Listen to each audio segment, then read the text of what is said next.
పిడుగులు పడినప్పుడు అర్జున పాల్గొన అని జపించమని పెద్దలు ఎందుకు చెబుతారు? దాని వెనుకున్న అసలు కారణమేంటి?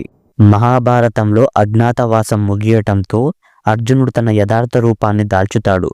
ఆయుధాల కోసం ఉత్తరుణ్ణి అర్జునుడు తాను ఆయుధాలు దాచి ఉంచిన శమివృక్షం వద్దకు తీసుకువెళతాడు. ఉత్తర గోగ్రహణం ద్వారా ఆవులను తరలించుకుపోతున్న కర్ణ దుర్యోధనులను ఎదిరించేందుకు ఆయుధాలను శమివృక్షం మీద నుంచి కిందికి దించమని ఉత్తరునికి చెబుతాడు.